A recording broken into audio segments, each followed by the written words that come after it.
Cette histoire commence dans une école où nous trouvons une fille perdue dans ses pensées à propos de son frère. Son moment de contemplation est soudainement interrompu lorsqu'une autre fille entre en trombe dans la classe, appelant frénétiquement l'attention de tout le monde. Elle annonce avec enthousiasme qu'elle vient de voir le mec le plus mignon du bureau. Apparemment, c'est un nouvel étudiant transféré en 3e année. Dès que la fille entend cela, elle réalise que ça doit être son frère. Avant d'approfondir l'histoire, la fille raconte que son frère était censé être mort dans un crash d'avion avec leurs parents. Mais miraculeusement, il est revenu après 10 longues années. Lorsqu'elle a vu son frère pour la première fois, elle pouvait à peine croire ses yeux. Leur grand-père a eu la même réaction en le voyant vivant. Quand son frère l'a regardé, elle a été surprise. Mais il a simplement souri en réponse et a demandé si elle était bien la sœur d'Ayan. Soudain, Dayan est tiré de son flashback par un groupe de filles essayant de l'intimider. Ces fauteurs de troubles exigent qu'elle remette l'uniforme qu'elle a apporté avec elle. Dayan essaie de les raisonner en soulignant que si elle donne son uniforme, elle n'aura plus rien à porter. La blonde ricane simplement à cela avant de commencer à lui crier dessus. Elle est tellement bruyante que même les autres filles dans la classe ne peuvent ignorer le tapage qu'elle provoque sans raison valable. La blonde finit par dépasser les limites et frappe Dayan à la tête, lui faisant clairement comprendre qu'elle ferait mieux de remettre l'uniforme, sinon elle ne sera plus gentille avec elle. Bien que je n'appellerai pas vraiment le fait de frapper quelqu'un sur la tête être gentille, je suppose que personne ne va argumenter avec cette fille. Même les autres filles dans la classe détourne le regard, ne voulant pas s'impliquer ou l'empêcher de prendre des airs supérieurs. Il semble que Dayan n'a pas d'autre choix que de faire face à l'humiliation et de se conformer silencieusement à la demande. La scène suivante nous emmène en classe de 3e année où toute la classe est présentée à ce nouveau beau gosse qui vient de se transférer dans cette école. Le professeur mentionne qu'il a vécu à l'étranger pendant longtemps et demande à tout le monde d'être amical et de l'aider à s'intégrer. Toutes les filles de la classe ne peuvent s'empêcher de rougir en voyant à quel point il est séduisant. Même les brutes dans la salle ne peuvent s'empêcher de ricaner, tandis que les autres élèves, aux apparences moyennes, ressentent une pointe de jalousie face à la beauté du nouveau. Le professeur le dirige vers un siège vide au fond de la salle, et il s'y rend, prêt à s'installer à sa nouvelle place. Alors que le nouveau marche vers son siège, nous repérons un garçon aux cheveux roux nommé Jae-young, et on peut voir qu'il est absolument agacé. Avouons-le, il est simplement jaloux que ce nouveau gars lui vole la vedette avec son apparence. Le grand gars assis derrière Jae-young lui fait un signe subtil. Jae-young comprend rapidement ce que son ami essaie de dire et décide d'agir. Il tend son pied, visant à faire trébucher le nouveau gars au passage. Mais le plan de Jae-young ne se déroule pas aussi bien qu'il l'espérait, car ce nouveau gars s'arrête brusquement, laissant Jae-young grincer des dents de frustration. Il avait parfaitement chronométré son extension de pied, mais cela n'a pas du tout fonctionné. Pendant ce temps, le nouveau gars, qui s'appelle Jin, lance à Jae-young un regard noir pour sa tentative pathétique, bien qu'il ne dise pas un mot. La scène remonte ensuite au passé de Jin, où nous voyons un gars blond conseiller à Jin d'éviter de se battre une fois qu'il sera de retour en Corée. Jin pousse un soupir et répond qu'il est déjà au courant de tout cela. Le senior se redresse en entendant cela et lui demande curieusement comment Jin sait cela. Jin explique alors qu'il n'entrerait dans aucune situation de combat sans avoir suffisamment d'informations sur son environnement. Eh bien, il semble que la réponse de Jin n'est pas exactement ce que le senior s'attendait à entendre, car cela semble beaucoup trop extrême. Mais Jin continue, partageant sa sagesse acquise au fil des années. Il explique que prendre une décision précipitée pourrait lui coûter la vie, et une telle erreur serait une erreur de débutant. Cela rend le senior encore plus mal à l'aise, et notre garçon continue de rappeler à son aîné qu'il a survécu à de nombreux champs de bataille au cours des 10 dernières années, car il connaît bien son affaire. Soudainement, Major Kang, le senior, dit à Jin d'arrêter et clarifie qu'il ne parlait pas de tout ce non-sens stratégique, mais plutôt qu'il ne veut pas que notre garçon se batte tout simplement. À ce moment-là, le conseil du Major reste présent dans l'esprit de notre garçon, donc il ne dit rien à la brute pour éviter de se battre. Le professeur remarque alors que Jin reste là, immobile, et lui demande si tout va bien. Jin affiche simplement un sourire agréable, disant qu'il va bien, et continue de passer devant Jae-young, l'ignorant. Jae-young ricane une fois de plus, en pensant que Jin n'est qu'un lâche qui a peur de se faire harceler. Même le gars qui a essayé de le faire trébucher plus tôt sourit, satisfait de la réaction de Jin. Une fois que Jin atteint son siège, le professeur demande à un des élèves de l'aider à se préparer pour le premier cours. Là-dessus, le professeur part après avoir souhaité à Jin une bonne étude. L'élève assis à côté de Jin se présente rapidement sous le nom de Yongchan Park et notre garçon lui rend l'appareil en se présentant sous le nom de Lee Jin-woo. Yongchan jette alors un coup d'œil nerveux par-dessus son épaule pour s'assurer que personne ne regarde, puis se penche pour chuchoter à notre garçon qu'il a vu ce que Jae-young essayait de faire. Il explique que Jae-young Lee est un fauteur de troubles, mais il y a aussi un autre intimidateur dont il faut se méfier, Hyuk Jin-ju, qui est tout aussi mauvais. Jin observe de plus près les deux fauteurs de troubles, tandis que Yongchan révèle que le prochain cours est celui de mathématiques. Jin remercie son nouvel ami pour l'avertissement, et Yongchan est soulagé de voir que notre garçon n'est pas un autre tyran. Il dit à notre garçon de ne pas hésiter à lui demander quoi que ce soit, et qu'il fera de son mieux pour l'aider. Le professeur de mathématiques arrive et demande à tout le monde d'ouvrir leur manuel. Il commence à résoudre des problèmes de mathématiques au tableau. Certains élèves prennent des notes, tandis que d'autres ont l'air complètement ennuyés. Jin observe la scène, remarquant que Yongchan écoute attentivement, tandis que certains élèves s'assoupissent ou jouent sur leur smartphone. Il jette aussi un coup d'œil par la fenêtre et voit un groupe d'élèves jouer dans la cour. L'esprit de Jin revient à ses jours en tant que mercenaire. Il se souvient de la pluie battante, se sentant complètement épuisé et meurtri. Le chaos de sa vie passée, le rugissement constant des armes à feu et des explosions semble avoir laissé une marque permanente dans son esprit. Pourtant, dans le moment présent, alors qu'il ferme les yeux, il n'y a aucun bruit désagréable. Tout semble étonnamment paisible et serein. À l'approche du crépuscule, les élèves commencent à rentrer chez eux. Parmi eux se trouve Daeyeon, qui aperçoit son frère se tenant à proximité. Elle est momentanément surprise et lui demande s'il l'attendait. Il répond que oui, il espérait la raccompagner chez elle. Cependant, il ajoute que si elle a d'autres plans, elle peut rentrer seule. Daeyeon jette rapidement un coup d'œil autour d'elle et insiste sur le fait qu'elle n'a pas d'autres plans, mais on peut voir qu'elle est encore très anxieuse à l'idée de marcher avec notre garçon. Jin dit alors que si elle n'a rien de pressant, ils rentreront ensemble à pied. Finalement, la fille accepte. Plus tard dans la rue, les frères et sœurs marchent côte à côte, tous deux se sentant clairement mal à l'aise. Jin essaie de briser la glace et demande si elle se sent aussi mal à l'aise. Daeyeon est surprise d'entendre cela et insiste rapidement sur le fait qu'elle n'est pas du tout mal à l'aise, mais Jin la rassure en lui disant que c'est normal, car lui aussi se sent assez mal à l'aise. Heureusement, cette remarque finit par détendre un peu notre fille. Jin révèle alors qu'il n'avait que 9 ans au moment de l'accident, donc il ne se souvient pas beaucoup de sa famille restante, y compris de sa sœur. Il souligne que cela doit être assez étrange pour elle aussi, puisqu'elle n'avait que 7 ans, et ne se souvient probablement pas beaucoup non plus. Daeyeon reste silencieuse, car c'est en fait vrai. Juste à ce moment-là, elle entend soudain des voix familières autour du coin, et ses pieds s'arrêtent soudainement. Quand Daeyeon regarde la source de la voix, elle aperçoit l'une des filles qui l'ont harcelée en classe. Elle est apparemment l'amie de cette fille blonde qui a giflé Daeyeon à l'école aujourd'hui. La fille tyran remarque immédiatement Daeyeon et l'interpelle. Daeyeon commence à transpirer, se sentant incertaine sur la façon de gérer la situation. L'un des gars, assis avec la fille tyranne, demande qui est Daeyeon. La fille tyranne révèle que Daeyeon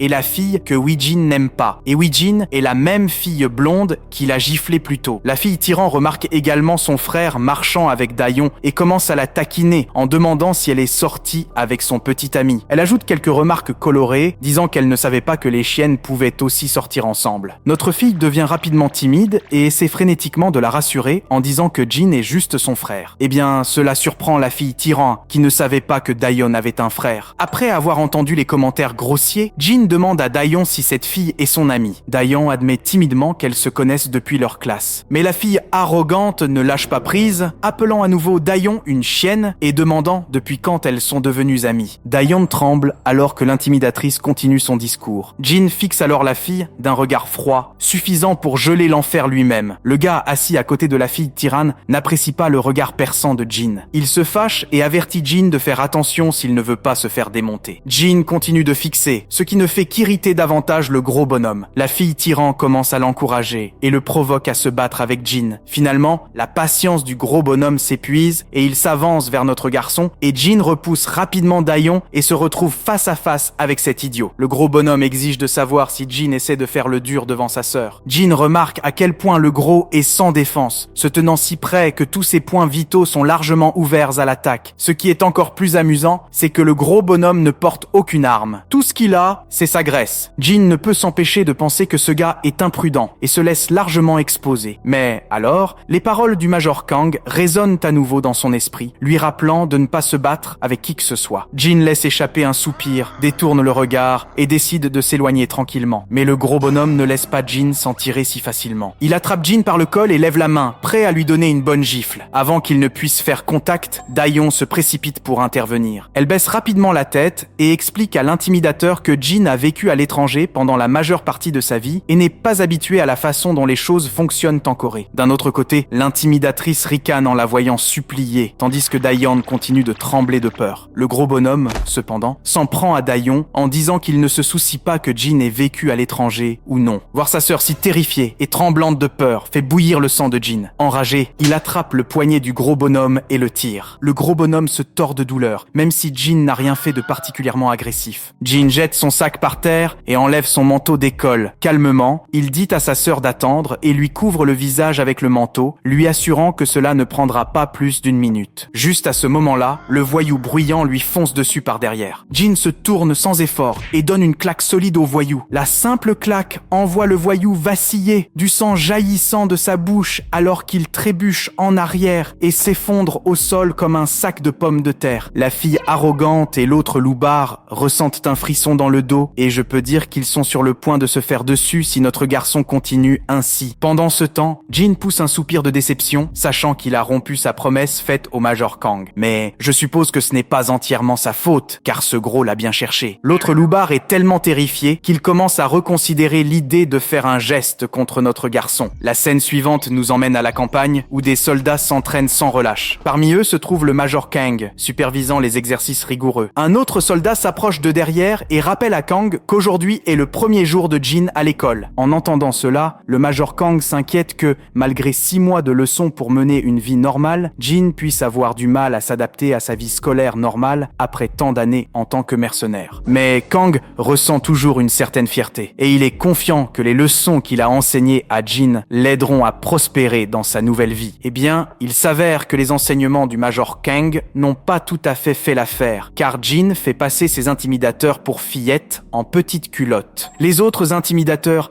regardent avec stupéfaction le gros bonhomme blessé, allongé inconscient, les yeux révulsés. La fille arrogante et son acolyte tremblent de peur alors que Jin s'avance vers eux. En un éclair, Jin se jette et assène un coup de poing dévastateur directement dans le ventre de l'autre voyou, l'envoyant voler et s'écraser au sol. La mâchoire de la fille arrogante tombe de stupeur. Quand Jin se tourne vers elle, son regard mortel la fait trembler de peur. Dayon retire le manteau de son visage, les mains tremblantes en voyant les 2 voyous au tapis. Bien que cela ne fasse qu'1 minute qu'elle était couverte, Jin remarque que sa sœur l'observe et, après avoir jeté un dernier regard intimidant à la fille arrogante, il s'éloigne d'elle. Il se tourne vers Dayon et s'excuse de lui avoir couvert le visage si brusquement. L'excuse ne fait qu'accentuer le malaise de Dayon, alors Jin essaie de détendre l'atmosphère en suggérant qu'il prenne des encas dans son magasin préféré. Dayon balbutie que ce n'est pas nécessaire, alors Jin décide qu'il devrait simplement rentrer à la maison. Alors que Dayon et Jin se rapprochent,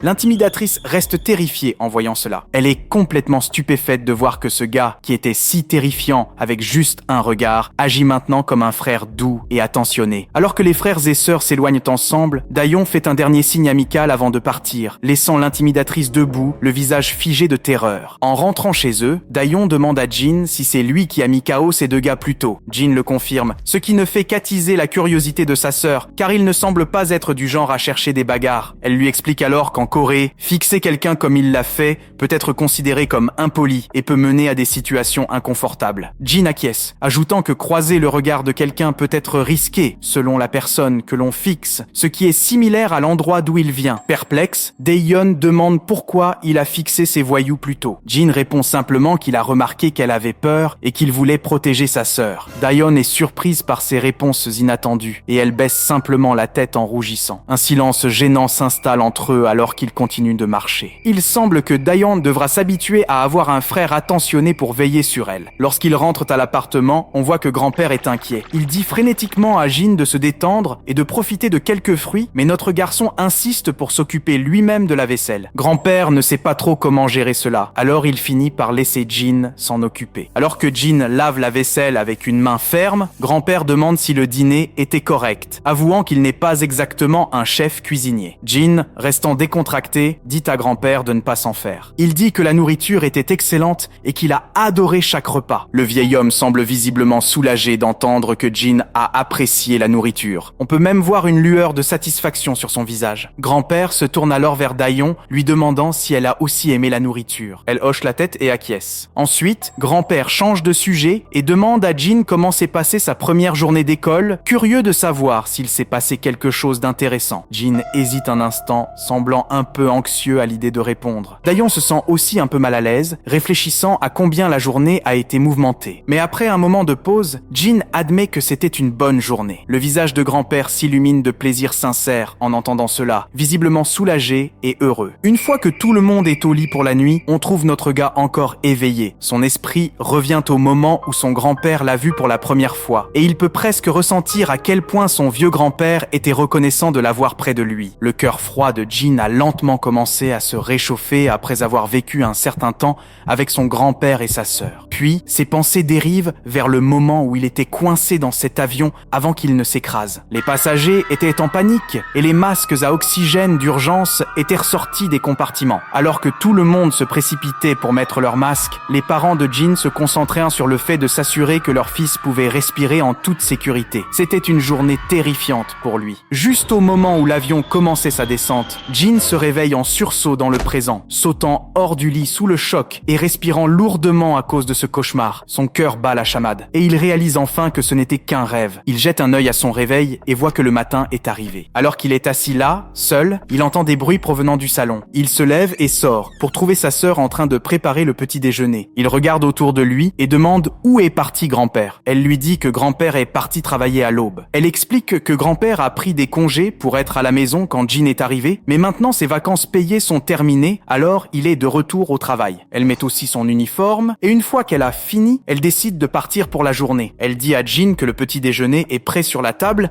et lui rappelle de bien manger. Sur ce, elle s'en va et Jin jette un coup d'œil à la nourriture qui lui a été laissée. De retour à l'école, on voit la même brute et la fille blonde, Hwi-jin. Il se trouve que Hwi-jin a découvert que l'élève transféré d'hier est le frère de Daeyeon. La fille brute confirme cela avec anxiété. Son esprit retourne à leur rencontre précédente avec Jin et elle se sent dévastée en se souvenant de la façon dont il a mis Kei aux deux de ses amis avec un seul coup de poing. Hwi-jin essaie de demander à son ami pourquoi a si peur, mais la fille est figée de peur, incapable de parler. Hwi-jin continue de presser son ami sur ce qui s'est passé. Enfin, elle ravale sa peur et dit qu'elle devrait arrêter d'embêter Daeyeon désormais. Le regard que Jin lui a lancé est encore gravé dans son esprit et elle n'arrive pas à s'en débarrasser. Malgré sa peur, elle essaie de se rassurer en se disant que tout ira bien parce que Hwi-jin et son frère sont en gros les chefs de l'école et tout le monde s'incline devant eux. Après un moment, on revoit Daeyeon. Comme d'habitude, elle reçoit un coup brutal à la tête. Quand elle se retourne, elle voit Hwi-jin et son ami ensemble, une fois de plus là pour l'intimider. Daeyeon demande rapidement ce qu'elles veulent toutes les deux cette fois, à quoi Hwi-jin lui dit de venir avec elle un moment. Notre fille demande où elles vont. La blonde arrogante est visiblement agacée et s'emporte contre Daeyeon, lui disant de ne pas se croire trop importante et de suivre les ordres si elle ne veut pas se faire tabasser. Elle ajoute que le fait d'avoir un frère ne changera rien. Un peu plus tard, nous nous retrouvons à la station de recyclage de l'école, où Daeyeon se fait littéralement tabasser par la blonde arrogante. Après quelques coups de pied bien placés, la blonde dit à Daeyeon de garder la tête baissée. Daeyeon, essayant de reprendre son souffle, demande pourquoi elle se fait battre en premier lieu. C'est alors que Hwi-jin lui rappelle son frère. Elle dit à Daeyeon que son frère n'a pas besoin de jouer les durs et lui ordonne d'expliquer à son frère d'arrêter de se prendre pour quelqu'un d'important. Elle précise aussi qu'elles ne seront plus responsables de ce qui arrivera à son frère parce qu'il va en baver. Daeyeon, encore perplexe, demande si cela signifie qu'elles vont désormais s'en prendre à son frère. Puis Jin confirme rapidement, lui rappelant que les deux brutes que notre garçon a mises à terre étaient des amis de son frère. Comme Daeyeon et son frère ont osé les défier, ils ne s'en sortiront pas facilement. C'est comme piquer un lion et s'attendre à ne pas se faire déchiqueter. Le visage de Daeyeon devient absolument vide en entendant cela. Elle crie aux deux brutes, exigeant de savoir ce qu'elle prévoit de faire à son frère, mais tout ce qu'elle obtient en réponse est une solide gifle sur le visage pour avoir parlé hors de son tour. La gifle laisse une ecchymose sur sa joue, mais la douleur physique n'est rien comparée à l'angoisse qu'elle ressent en sachant que son frère est en grave danger. Daeyeon serre les dents, se ressaisit et s'élance hors de la station de recyclage, laissant les deux brutes derrière elle. La scène coupe à la classe de 3e année, section 2. L'atmosphère est épaisse d'anxiété. Même les deux brutes habituelles de la classe sont inhabituellement silencieuses. Tout le monde est sur le qui-vive parce que la plus grande brute de l'école fait son entrée dans la classe avec son entourage. Et il semble que le drame avec Jean soit sur le point de commencer sérieusement. Mais Jean reste là, calme comme un brocoli. Les deux brutes qui ont été mises à terre hier descendent aussi avec leur chef. Derrière eux, la plus grande brute de toutes, le chef, se dresse imposant. Au bon moment, Dayon surgit dans la pièce comme une tornade. Elle halète lourdement, son visage est meurtri et son uniforme est taché de terre. Jean se lève brusquement de son siège, ses yeux s'écarquillant de choc en voyant le visage meurtri de sa sœur et son uniforme sale. Le chef des brutes commence avec des plaisanteries, taquinant sur le fait que la sœur de Jean est morte d'inquiétude pour son frère. Il souligne que sa propre sœur Hui-Jin, tout ce qu'elle fait, c'est se plaindre et le harceler pour qu'il fasse des choses pour elle. Hui-Jin entre également en scène et rappelle à son frère qu'elle ne se sentira désolée que lorsque son frère se fera vraiment botter les fesses par quelqu'un. Pendant ce temps, Jean est visiblement pétrifiée en voyant sa sœur si meurtrie. Mais avant qu'on puisse voir sa réaction, la scène coupe un peu en arrière, au moment où les élèves commençaient tout juste à se rassembler dans la classe tôt le matin. On voit le visage terrifié de Yong-chan se faire frapper à la tête par deux individus turbulents qui utilisent son visage comme cible. Jae-Young se sent plutôt fier de son tir direct à la tête et s'en vante à son ami. Hyuk-jin se met ensuite en colère et exige que cet élève timide à proximité lui donne sa gomme. Une fois que l'élève timide offre sa gomme, Hyuk-jin la prend rapidement. Il balance sa main de toutes ses forces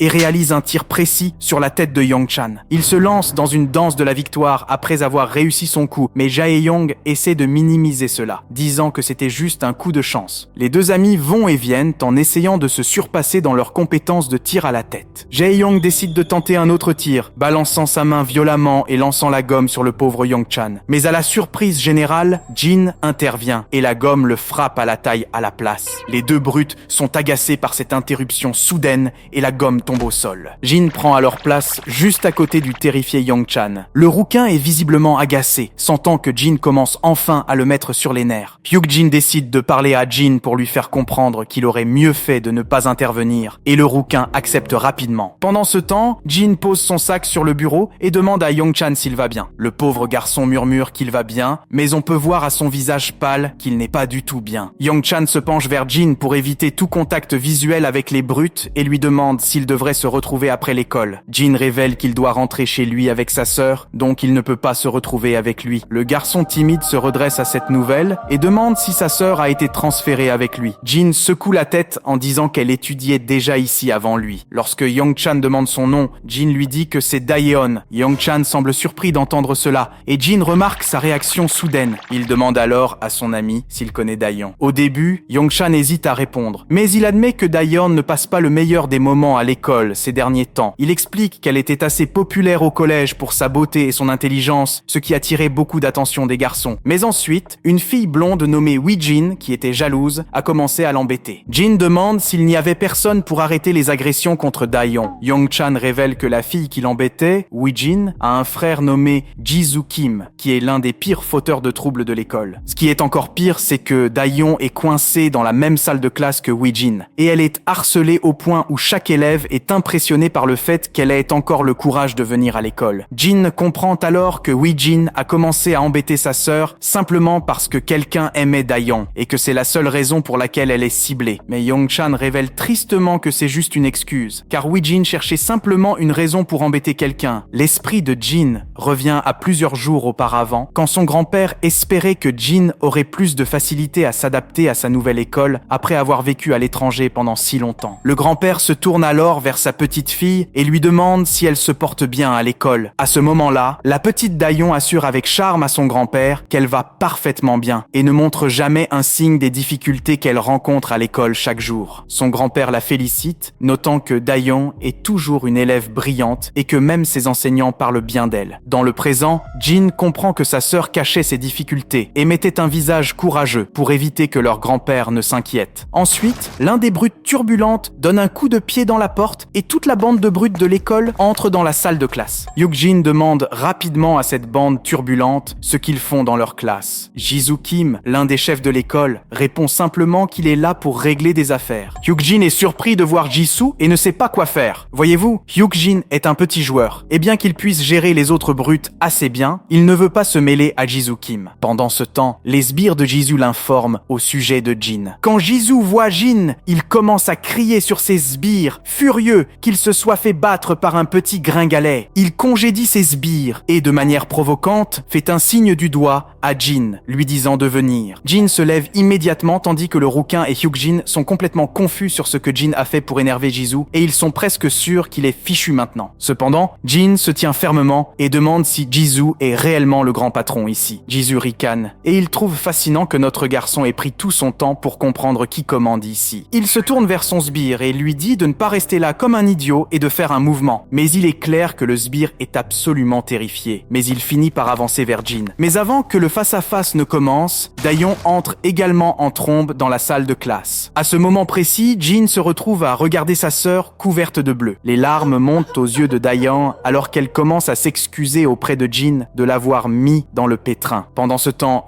Jin ricane en voyant ses larmes et la traite de la plus grande drama queen de tous les temps. Jin, cependant, dit à sa sœur qu'elle n'a rien à se reprocher. Avant qu'elle puisse dire un autre mot, il perd son calme et gifle le sbire avec une telle force qu'il tombe au sol, assommé. Les autres brutes, qui savent déjà à quel point Jin peut frapper fort, commencent à trembler.